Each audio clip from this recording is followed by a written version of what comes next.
When I saw that net jerk like it had a pulse, my breath locked in my chest, because I knew straight off, that thing wasn't a fish. It was dawn off Moss Landing, the kind of dawn that feels older than time, fog draped low, water flat as slate, the world holding its breath. 40 years I've worked these grounds, just me, the boat, and the same battered net. Routine. Familiar. Safe. I hauled hand over hand, expecting the usual weight, maybe rockfish, maybe an old tire, when the mesh lurched once, slow and deliberate, like something thinking. Too strong for kelp, too calm for shark, too heavy for dolphin. I muttered a prayer and heaved. That's when I saw them, eyes. Deep down in the tangles, too dark, steady eyes looking up at me the way a person does when they already know your name. I froze. Salty wind cut my cheeks, but I didn't feel it. The ocean went silent. In that heartbeat I understood, whatever was in my net had chosen me. And right there, before I even drew my next breath, my whole soul started unraveling, though I wouldn't realize it till much later. I dropped to my knees on the deck, palms sweating, pulse hammering like an outboard. The net bulged against the gunwale, sagging with something alive yet eerily patient. I leaned in, praying it wasn't a dying sea lion. But what I saw didn't fit any creature etched in my memory. The body was seal-shaped, yes, but sleeker, skin smooth as wet pewter, not fur. No whiskers, no scars from boat props, just a shimmering hide that caught the gray light like liquid metal. And those eyes, still fixed on me, unblinking, vast, aware. I've untangled plenty of wildlife, panicked pelicans, belligerent rays, but this being didn't thrash or snap. She, and I can't explain how I knew she was a she, but I did, simply waited, chest rising in slow, measured breaths, surrendering to gravity and rope as though the whole scene was a quiet agreement. A tremor of guilt cut through me. Somehow this was my fault. My net. My sea. My responsibility. Easy, girl, I whispered, as if soothing a skittish horse. My knife shook in my fist, old blade, half rust, sharp enough if I pressed. I slit the first strand. The twine recoiled with a wet snap. No reaction from her. She just watched. Second strand. Third. My heartbeat sank to the scrape of steel on rope. I expected, at any moment, a flipper to whip or jaws to clamp. Nothing. She let me work, eyes never leaving mine. Not pleading, trusting. That scared me more than teeth ever could. Half the mesh fell away, revealing her left side. That's when I noticed a deep groove around her midsection, raw and pink where the line had bit in. She'd been hauling that pain God knows how long. Anger flared up, at myself, at every careless fisherman, at the entire gnarly industry I'd signed my life to. I muttered, I'm sorry, not sure if I meant for the cut or the years. Finally, one last knot clung to her fore-flipper. I wedged the knife underneath, sawed slow so I wouldn't nick her flesh. The rope split. Free. She didn't lunge for open water. Instead, she drew a breath so deep I could hear it beneath the surf, then lifted that strange flipper and set it, heavy and warm, on the gunwale beside my hand. Skin to skin. Time fractured. Fog, gulls, the diesel stink of the harbor, all of it faded until there was only the weight of her touch and the impossible certainty that she recognized me. Recognized something in me. I swallowed a tight knot of tears I didn't see coming. You're welcome, I croaked, voice shot to gravel. She held there a full heartbeat, maybe two, then eased back. With a slow, silent slide, she slipped over the rail and vanished beneath the pewter water, leaving no swirl, no splash, just a trembling old man on a deck that suddenly felt too small. I knelt there, knife dangling from numb fingers, staring at the ripples until they smoothed to glass. The sun burned through the fog in slats of pale gold, but I barely noticed. My mind kept replaying that moment. She didn't run. She stayed. She looked at me, like kin. I hauled the torn net aboard and sat against the cabin wall, lungs hitching. Part of me wanted to radio someone, Marine Rescue, the university, anybody, but another voice, older than my years, whispered, "Keep it close. This wasn't for science. It was for you." Hours later, still shaken, I motored back to harbor. A couple deckhands shouted morning greetings. I waved absently. Couldn't speak of it. Who would believe? A sea creature that chose to be caught, waited for my knife, and thanked me before leaving? I convinced myself it was done. A single strange mercy woven into a lifetime of routine. I figured she'd swim off and disappear into the Pacific's endless miles, and that would be that, story over. But the ocean, turns out, had other plans. If your chest just tightened because you swear the wild is watching us too, stick around. The real miracle hadn't even started. I should have stayed home the next morning. Truth is, I almost did. My hand still tingled from the weight of her flipper, and part of me worried I'd dreamed the whole thing. But habit yanked me down to the dock before dawn, and muscle memory carried me through untying lines and coaxing the motor awake. Fog again, thick, ragged curtains drifting over the water. The harbor lights smeared into ghosts while pelicans yawned on the pilings. I eased out of the slip, telling myself I was only checking crab pots. No nets today. No surprises. My heart wanted quiet. 10 minutes past the jetty I cut the engine and let the boat drift. The Pacific was flat slate, the color that swallows thoughts. I poured coffee, wrapped both hands around the mug, and stared into nothing. Something surfaced on the port side with the softest sigh. A ripple bumped the hull, just a nudge, polite as a knock. I held my breath, every muscle locked. Then a smooth gray head rose, droplets clinging like pearls. It was her. I didn't move. Didn't speak. Didn't dare blink. She floated there, half submerged, as if judging whether I was real enough for a repeat performance. Then, slowly, she glided forward, closed the last few feet, and rested her muzzle on the gunwale exactly where she'd pressed her forehead yesterday. My coffee went cold between my palms. All I could manage was a whisper, "You came back." She didn't answer, of course, but somehow I felt an echo of yes vibrate through the wood.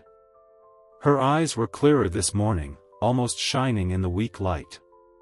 No fear, no pain I could see, just a calm presence that wrapped around my chest and squeezed. For a full minute neither of us moved. I swear I heard her breathing, deep, even pulses that matched the slow rise and fall of the swells. Somewhere inside that rhythm my initial thrill curdled into worry. Why is she here? Is she hurt? Does she need something? The groove the net had carved around her middle was still visible, red-pink but no longer bleeding. Still, infection could set in. My gut twisted. I reached out, inches at a time, until my fingertips hovered over her crown. She stayed. The trust of it made my throat burn. Carefully, I grazed that metallic smooth skin, cool, firm, unbelievable. She closed her eyes, exhaled a long ribbon of bubbles. A shout broke the spell. "Hey, Cap! You see that?" I jerked up. A tourist skiff trolling closer to shore had spotted us. A couple on deck pointed phones in my direction, lenses winking. On the breakwater farther back, a pair of early joggers stopped, hands shading eyes. The town was waking, and watching. She must have felt the shift, because her head lifted. For a second I thought she'd sink out of sight. Instead she turned sideways, so everyone had a clean view of the raw mark on her flank, then angled back toward me, almost presenting the wound. A fresh wave of panic slammed me. She's showing them. Showing me. Asking for help? My mind scrambled through possibilities. Call the Marine Center, get a vet, find a sling. But beneath the fear pulsed something richer, deeper, an intuition that her visit wasn't about pain at all. I started to think maybe she was injured, I'd tell folks later, or begging me to fix the hurt I'd caused. But there was more. So much more. She dipped beneath the surface, circled once, and rose again, this time laying her entire side against the hull, as if anchoring herself to my world. The boat rocked gently under the weight, creaking like an old porch swing. I planted my palms on the railing to steady us both, tears stinging for reasons I couldn't name. The skiff idled closer, I heard excited chatter, the snap of shutters. Somewhere a gull screeched. Yet inside that little radius of water and wood, it felt like only she and I existed, bound by a secret neither of us fully understood. I leaned down, voice cracking, "You're safe, girl. I'm right here." She answered by tilting her head, pressing the spot just below her eye against the gunwale, almost nuzzling. It wasn't a plea. It was recognition. Connection. A moment so intimate I felt exposed, like she could read every mistake I'd ever made and forgive them in one breath. Then, without warning, she slid away, a single smooth arc of muscle and grace, and disappeared into the pewter deep. No splash. No fanfare. Just gone. I sagged onto the deck, heart battering my ribs. Relief, wonder, dread, each emotion chased the next in dizzy loops. Behind me, engines revved as the tourist boat headed back to the pier, the chatter already swelling into rumor. I could almost hear the headlines, "Old Fisherman Befriends Sea Creature. Moss Landing Miracle." I wished the story paused there, simple, sweet, but the ocean doesn't deal in tidy endings. Because even as I steadied my breathing, a new thought stabbed hard: if she came back once, she might come again. And what if next time she brings something I can't ignore? That question sat like a weight in my gut, dragging every shred of certainty overboard. And the tide kept rising. I tied up just after sunrise, nerves jangling from the second encounter. The docks were already buzzing, deckhands icing bait, gulls diving for scraps, diesel fumes thick as coffee. I jumped onto the planks and, against every instinct, opened my mouth. "Fellas, you won't believe what came to my boat again." That's all it took. First came the raised brows, then the smirks. Benny, the sardine skipper, laughed so hard his gut shook. "What did you smoke this time, Jack?" A couple of young crew guys flashed me goggle eyes and made flipper motions. One even barked like a sea lion. I told them anyway, how she'd rested her muzzle on the gunwale, how calm she was, how she looked at me like family. Words poured out faster than sense. I sounded insane even to myself, but once the dam cracked I couldn't stop. They humored me for a minute before drifting off. Nobody wants to linger with the old-timer spinning mermaid yarns at dawn. By mid-morning the story had spread through the Cannery Café, up the fuel dock, into the charter office. I heard snippets as I walked the pier: "That old coot, alien seal, needs a vacation." Nobody believed, and really, why should they? Miracles don't fit neat into dock chatter. That night I tried to sleep, but my mind replayed her quiet breath, her scar, her unshakable eyes. Why me? Why twice? I drifted off sometime after 2, haunted by the thought that the ocean was staging something I hadn't earned the right to witness. I hit the wharf early, hoping to slip out before tongue started wagging again. Fog still hugged the shoreline, but the pier was already dotted with tourists clutching lattes, waiting for whale-watch boats. Then a shout sliced the morning. "Look, there! In the marina!" I spun and stared down the long row of slips toward the public landing. Something gray broke the surface near the pilings, sleek, deliberate, moving against the outgoing tide. It was her. No mistaking that pewter hide or the graceful roll of her shoulders. A child squealed. Phones rose like a flock of blackbirds. The gray shape glided past the fuel dock, headed straight for the main pier where a half-circle of onlookers formed instantly. Even the gulls fell silent. My feet moved before thought caught up. I elbowed through the crowd, heart pounding. There she was, only a yard from the pilings, head angled upward so everyone could see her face. She wasn't stranded, she could have slipped away with a flick of her tail. Instead she hovered, holding herself in the surge as if presenting proof. Someone next to me whispered, "That's no sea lion I've ever seen." A deckhand leaned over, filming. A lady in a Monterey Bay aquarium jacket muttered about unusual pigmentation and dorsal morphology. But I saw only her eyes, those fathom-deep eyes fixed on me through the crush of bodies. There was wisdom in her eyes, and I felt, clear as a church bell, that she knew something about me no one else could. She angled her torso, exposing the raw groove from the net. Gasps rippled through the crowd. Clicks, flashes, a chorus of notifications, her image flooded dozens of timelines at once. She held that pose for a breath, maybe two. Then, with the same calm dignity, she dipped beneath the surface, sending a small silver whirl against the pilings. Gone. The pier erupted, voices overlapping, theories colliding.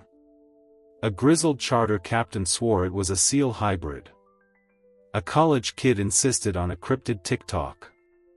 Someone yelled for fish and wildlife. I just stood there shaking, every rib buzzing like I'd been struck by lightning. Within an hour the video hit local feeds, Moss Landing mystery mammal, and hopped state lines before lunch. By the time I sat at the cafe counter for soup, the TV behind the register was replaying a shaky clip of her muzzle on my boat, overlaid with captions, "Unknown marine species bonds with fishermen."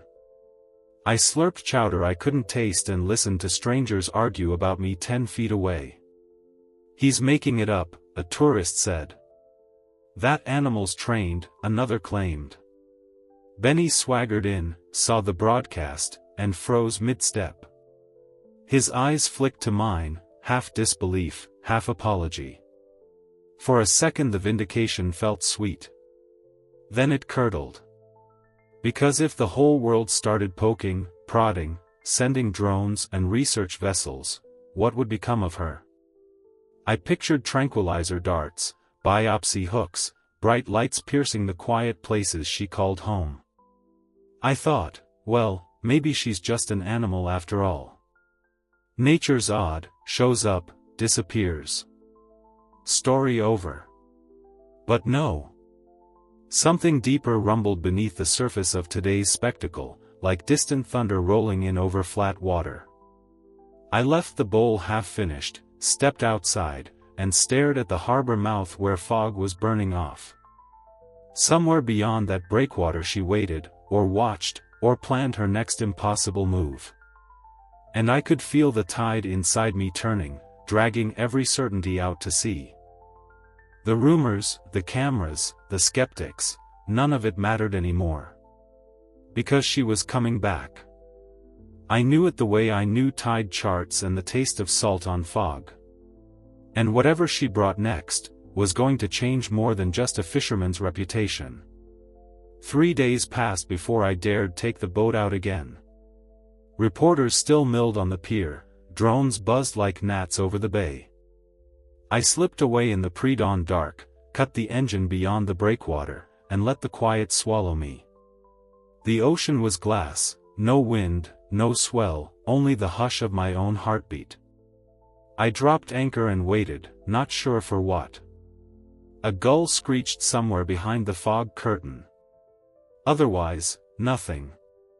Part of me felt foolish, like a child clinging to a bedtime tale. Then a ripple stitched across the mirror-flat water, small, playful, heading straight for me. I leaned over the rail and saw her rise, smooth as oil. She stopped an arm's length away, eyes catching the dim light like polished stone. But she wasn't alone. Beside her surfaced a smaller shape, perhaps half her length, skin the same molten pewter sheen. A calf, her calf. My chest tightened so hard it hurt. She'd brought her young into a harbor thick with noise and strangers, to me. Why trust me that much? The little one bobbed, blinking at the world. Then, in a burst of joy, it spun belly up and slapped the surface with a stumpy flipper, sending rings across the stillness. I laughed out loud, a startled, breaking sound I hadn't made in years. Mama, yes, that's what I called her now, nudged the calf toward the hull. He, or she, bumped the wood, curious, then darted away in a loop, bubbles trailing like silver beads. Again and again, the small body circled, each pass a little braver, until it finally pressed its snout to the gunwale exactly where Mama had. I didn't move. Couldn't. The privilege of that trust pinned me to the deck more surely than chains. Every instinct said reach out, but I kept my hands tight on my knees. Don't ruin the gift. The calf's breath bubbled against the planks, its eyes, smaller, brighter, flicked between me and its mother. I felt witnessed, measured, accepted. That moment might have filled a lifetime, but Mama had more to say. She slid beneath the surface, leaving the calf to play, and vanished into green shadow. Seconds stretched. I scanned the water, pulse racing, afraid the noise from town had spooked her for good. A shape re-emerged on the starboard side, Mama, something clutched in her jaws. She paddled close and lifted her head, water streaming off that alien smooth brow. In her mouth dangled a narrow band of braided leather, swollen from years in the sea. My heart pitched.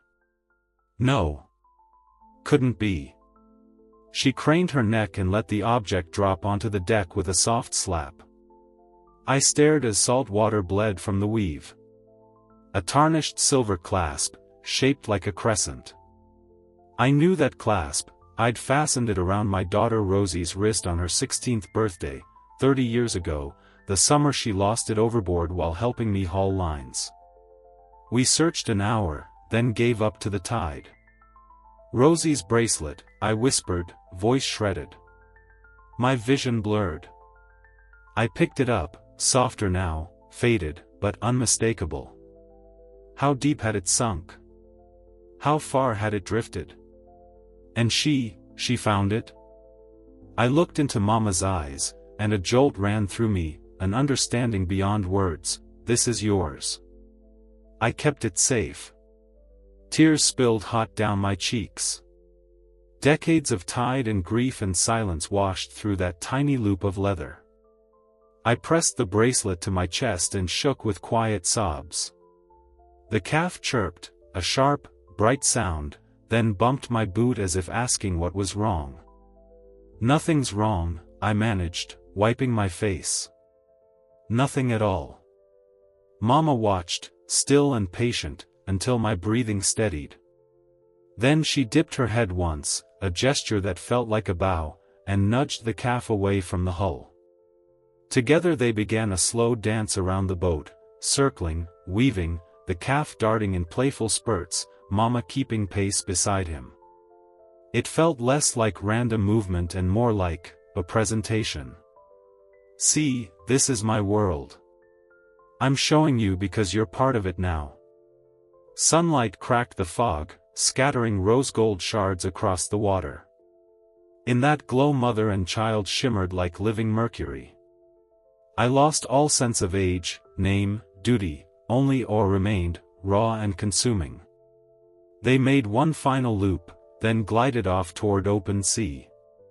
The calf glanced back, one quick, curious look, before flicking its tail and vanishing behind a curtain of light. Silence rushed in, vast and holy. I gripped the rail, bracelet still pressed to my chest, and understood that I'd just been given something no researcher, no millionaire eco-tourist, could ever buy, a glimpse into a conversation the ocean usually holds only with itself. I didn't grasp it fully then. I kept trying to file her under rare animal, lucky encounter, anything that fit a man-sized logic. But Mama wasn't just a creature. She was a sign. And I had no idea how many layers of meaning she still planned to unfold. Every morning before dawn I'd wake from the same dream, Mama's flipper pressing my palm, the calf swirling like quicksilver, and feel a surge of joy that curdled into dread the second my feet touched the floor. Loving the sea had always been simple: haul the catch, mend the gear, respect the weather. Now it felt complicated, fragile, too dear to risk. So I made a decision I'd never made in 40+ years. I stayed ashore. The skiff sat tied to the dock, nets drying stiff in the sun, deck gathering gull droppings and wind-blown kelp. I told the boys at the cafe my back was acting up, half true, I guess. Mostly it was my heart. Every beat seemed tethered to that gray shimmer under the water, and I worried if I saw her again I'd never find the will to let her go. Instead I parked myself on the bluff above the harbor with a pair of old binoculars and pretended I was just another retiree killing time. From up there I could see the mouth of the bay, the marinas, the parade of whale-watch boats. I scanned the water till my eyes stung, searching for a pewter flash or a playful ripple, anything that might be her. Nothing. Day 2, same routine. Fog burned off by 10, tourists poured in, chatter about the mystery mammal still bounced around town, but the ocean kept her secrets. By evening my stomach ached from the hollow space where wonder used to sit. Day 3 I whispered a bargain to the surf. If she doesn't come today, I'll let it rest. I'll leave her be. The tide rose, fell, rose again, just ordinary water wearing an extraordinary mask, and I almost believed myself safe. But night was worst. I'd lie in the dark, Rosie's bracelet looped around my wrist, and feel the weight of that gift like an unanswered question. Why me? Why now? What am I supposed to do with this knowing? On the 5th morning I finally carried a camp chair to the very end of the breakwater, closer than the bluff but still on solid ground. The air tasted of diesel and seaweed, pelicans skimmed low, beaks clicking. I sat, hands in pockets, and let the swells roll beneath the rocks. Hours passed. Fishermen motored out and back. A pod of bottlenose dolphins leapt beyond the kelp beds, beautiful, ordinary magic. I watched without moving. The sun climbed. Shadows shortened. Hope thinned to a thread. I thought, well, that's the story, Jack. She came, she showed you something precious, and now she's gone. Miracles are like shooting stars, you don't chase them, you remember them. I felt the surrender settle in my bones, heavy but weirdly calm. The wonder was real once, and once had to be enough. I packed the chair, dusted sand off my pants, and turned toward home. That's when the gulls went silent. You learn out here that gulls never hush without reason. I pivoted back to the water, heart tripping. Waves rolled steady, nothing strange, until a long, dark shadow slid just beneath the surface past the lighthouse point. Too big for a sea lion, too solitary for dolphins. I lifted the binoculars, breath snagged in my throat. The shadow turned, cutting a slow arc toward the breakwater, toward me. Glass fogged as the shape rose and fell in lazy intervals, closing distance. 50 yards, 40, 30.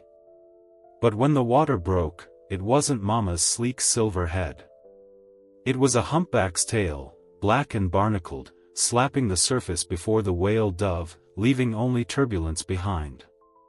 Beautiful, yes, but not the impossible visitor my soul ached for. I laughed, a short, cracked sound, at my own desperation. I thought, it's over. The miracle came and went, and life is ordinary again. I can live with that. I headed down the rocks, mind already rehearsing how I'd slip back into routine, check engines, oil the winch, set nets tomorrow. Normal is good, I told myself. Normal doesn't break your heart. But as dusk settled, painting the sky bruised purple, I paused at the bow of my idle skiff and laid a hand on the worn rail where Mama once rested her flipper. The wood still smelled of salt and sun-baked tar. I closed my eyes, and in the hush between waves felt a throb of something vast and unfinished, like a tide pulling at the pilings. Maybe it was only memory. Maybe only the echo of her weight against the hull. Either way, it wrapped around me gentle as a lullaby, and I understood the ocean wasn't done speaking. Staying ashore wouldn't quiet the call, it would only drown me in slower waters. That night, as I locked the truck and headed up the driveway, I whispered into the coastal wind, "If there's more, show me when you're ready." The breeze carried the scent of brine and fog, no omen, no reply. Just the living breath of the Pacific, steady and patient. I slept dreamless, convinced I'd made peace with silence. I truly believed the wonder had ended, that a man could touch the edge of mystery once and then step back into the small, safe pattern of days. I thought the sea had finished its story with me. But I was wrong. The letter showed up on a Thursday, wedged under my front door mat, the envelope soft with fog dew. No return address, just my name in shaky ballpoint. Inside was a single line of hurried print. They pulled a dead one out past Jetty 3. Looks like yours. My legs went hollow. The bracelet on my wrist felt suddenly heavy, like a lead weight tied to memory. I grabbed the truck keys with hands that wouldn't close right and tore down the coast road, headlights carving pale scars in the early dusk. Fishermen are no strangers to death. Nets bring up bodies, storms take friends. But the thought of her, of Mama, washed ashore, belly to the sky, eyes glazed to nothing, it cracked something raw inside me. The crowd stood in a loose ring near the waterline, flashlight beams jittering over a shape stretched on wet sand. Sheriff tape fluttered in the wind, useless against the hush that blanketed everyone. I shoved past a deputy, couldn't feel my feet. One look dropped me to a crouch. Same pewter hide, same sleek head. But smaller, maybe younger. No scar across the midsection. Strangers knelt, snapping photos, whispering about necropsies and new species. Their words buzzed like flies while my pulse hammered in my ears. Not her. Please, not her. I brushed my fingers over the creature's flank. Cold already. I whispered a clumsy prayer, half apology, half lullaby, and when I stood, tears blurred the lights along the pier. If this one was gone, what if she was next? Terror gnawed the edges of my breath. The sea suddenly felt vast in a cruel way, miles of darkness that swallow without a trace. I drove home on autopilot, heart drumming, palms numb on the wheel. In the driveway I shut off the engine but stayed seated, staring at nothing while night seeped through the windows. At some point I realized I was rocking, the way a man does when he's trying not to break. Around midnight I found myself back at the dock, boots thudding on planks slick with tide spray. I hadn't meant to come, yet here I was, drawn as surely as a moon-pulled current.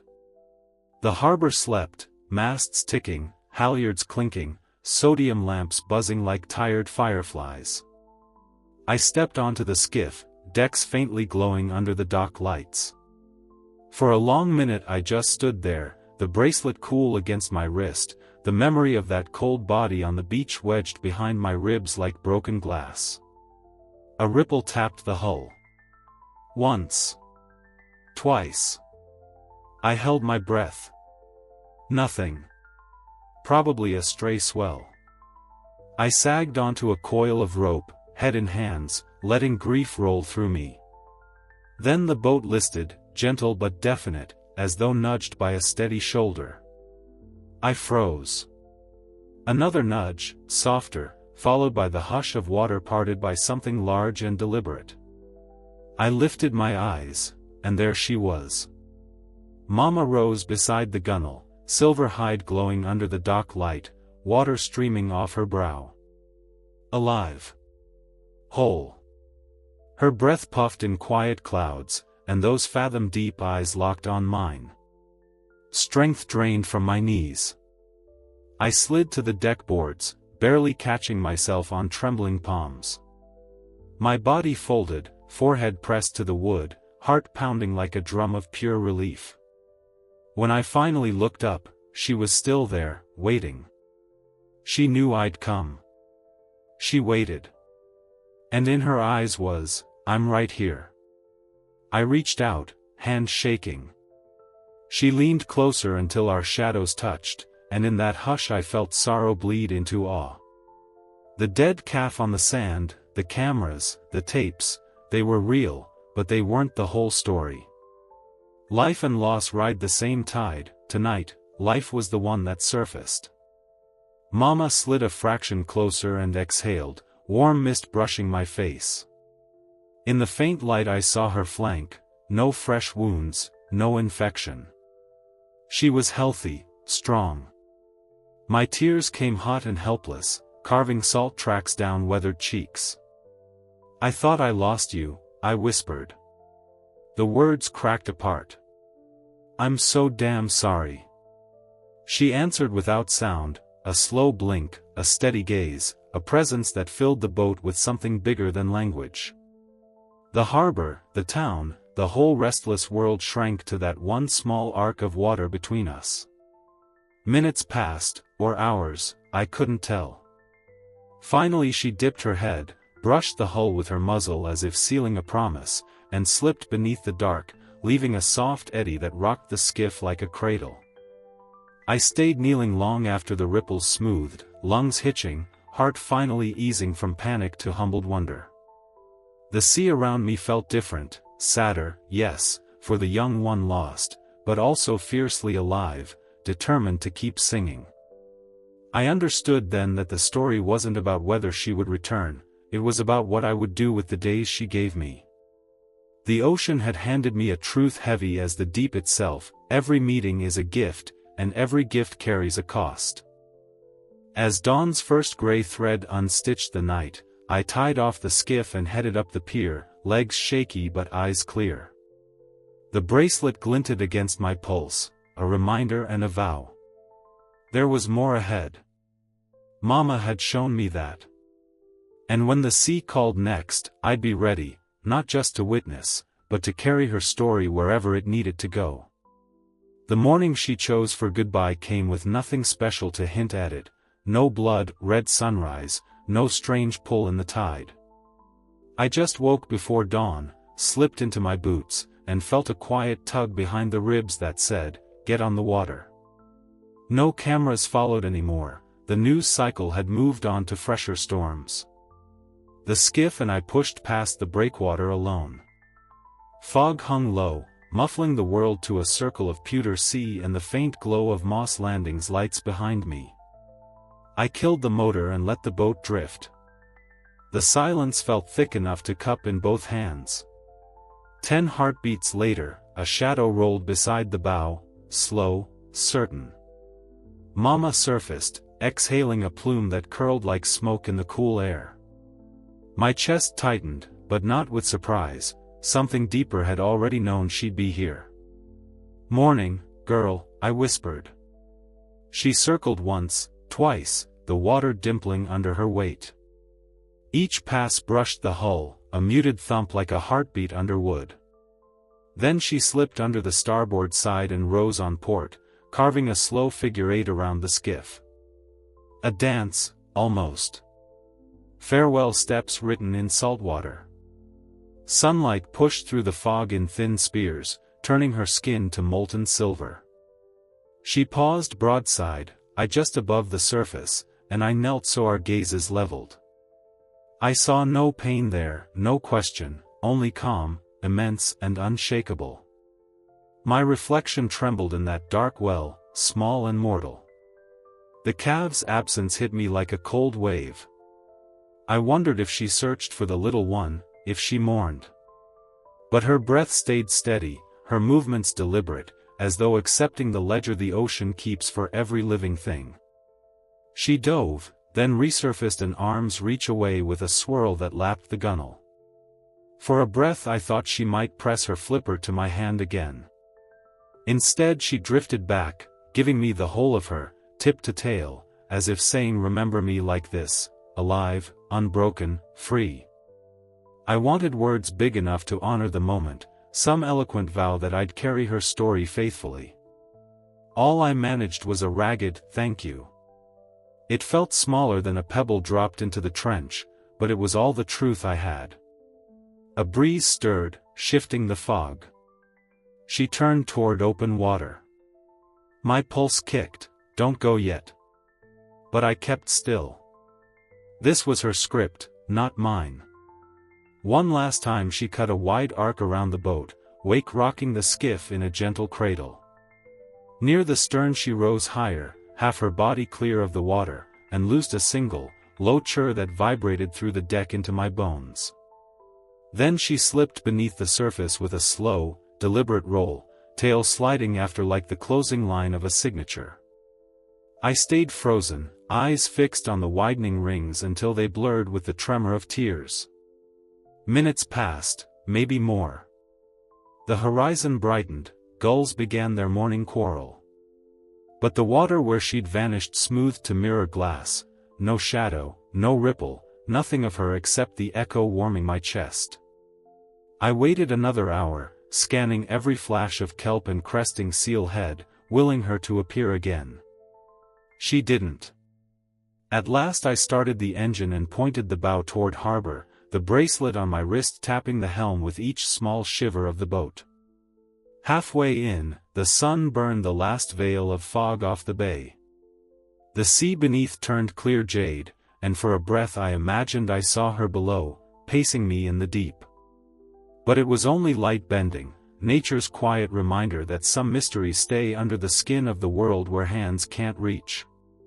Back at the dock I tied off, stepped onto the plank, and paused. The harbor sounds, clanging shackles, laughing crews, diesel coughs, felt softer, as though some inner gauge had reset. I realized the fear that had chased me for weeks was gone. In its place lay a calm acceptance shaped like her final gaze. I walked up the pier without looking back. I kept expecting another morning, another ripple, another miracle. I thought I'd see her again. But nature always leaves when it's time. And if you ever feel a hush roll over the water, and your heart stutters for a reason you can't name, remember, sometimes the wild turns its face to us just long enough to give everything it has, then slips away before we can break the gift. I wish I could say life slipped back into its old grooves, but a story like ours leaves footprints on every shore it touches. Word spread the way salt creeps into wood, slow, patient, unstoppable. A kayak guide swore he glimpsed a silver figure shadowing his tour near the kelp forest. A surfer paddling pre-dawn claimed a smooth head rose beside him, stared a moment, then slid away without a sound. An old Ohlone woman who gathers sea grass for baskets told reporters the creature wasn't an animal at all but an Amatiwek, a spirit that guards the channel mouth. Everyone had a theory. Nobody had proof that stuck. Phones caught ripples, silhouettes, flares of pewter under green water, but nothing as sharp as those eyes I knew. Still, the town leaned into the legend like sailors to a fair wind. The tourist board printed t-shirts, Moss Landing, chosen by the sea. Restaurants renamed chowders. Local kids painted murals of a silver guardian circling a battered fishing skiff, its wake full of stars. The museum on Main cleared a corner near the whale skeleton for a new exhibit. They called it, "The Sea Soul Who Chose a Man." Inside a glass case they laid out the torn mesh I'd given them, those ragged ropes still crusted with salt, next to blown-up frames from the dockside video and a photo of my calloused hand holding Rosie's weather-beaten bracelet. A little plaque read, "Recovered by an unknown marine mammal, June 20th. Presented to fisherman Jack Collins. Evidence of interspecies recognition." School groups gathered there in hushed clumps, eyes wide, listening to docents spin the tale of how something wild had broken every rule of fear. I stood in that hall once, feeling strangers study my face like another artifact. I caught pieces of their whispers, lucky, crazy, blessed, and none of the words fit. Because luck feels light and blessing feels clean, but what I carried was heavy with salt and silence and a responsibility I still couldn't name. Halfway through the exhibit a knot rose in my throat. I slipped outside before it could break. On the steps I leaned against redwood siding, watching fog snake up the street. My fingers traced the bracelet on my wrist, the leather softened by each tide of pulse. That's when the thought hit, if your heart just went quiet reading this, subscribe. Because whoever feels that hush already knows the ocean tells the truth louder than any headline. Don't scroll past the pulse that stops your breath. Stay with it. Follow this channel. Here, we don't sell fairy tales. We share the pulse of the real wild. Life kept moving, as it does. Boats still left at dawn, gulls still stole bait, and I still mended nets, though sometimes my hands stilled mid-knot, caught by the echo of a muzzle resting on weathered wood. Nights, I'd walk the jetty and let the wind slap my cheeks raw, half hoping to see her rolling under moon shards. I never did. One evening Benny from the sardine boat matched my stride. He cleared his throat, scuffing boot tips on the rocks. "Jack, you ever think she'll come back?" I pictured that final sunrise, the silent dance, the figure-eight farewell, her single exhalation hanging like incense between sky and sea. "I used to," I said. "Now I think she already gave me everything she meant to." Benny nodded, eyes on the dark water. We stood there until the lighthouse beam swept over us, and neither of us spoke again. People still corner me at the cafe, ask what she was, why she chose me, where she went. I tell them the truest words I have. I can't explain it. But I touched something that wasn't supposed to happen, and it rearranged the furniture in my soul. I'm not the man I was before her eyes found mine. Some folks leave disappointed, science offers no neat boxes for wonder. Others sit back, shivering, as if the room just tilted toward a wider horizon.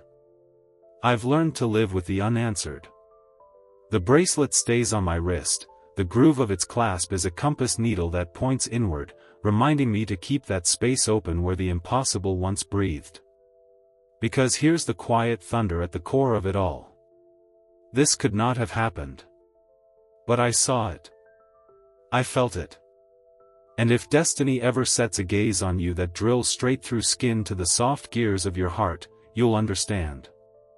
The wild carries knowledge older than our maps, and sometimes, just sometimes, it chooses to share a single sentence with a human ear. When that moment comes, hold it like fire cupped in both palms. Don't try to cage it with reasons. Let it burn a shape into you that no tide can erase.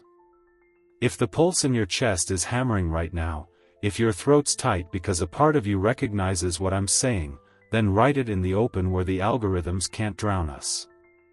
We are not alone in this world. That's it. No argument, no proof link, just the 6 words that keep the doors cracked for wonder. Because the sea is still out there, breathing. And I have a feeling she's still listening.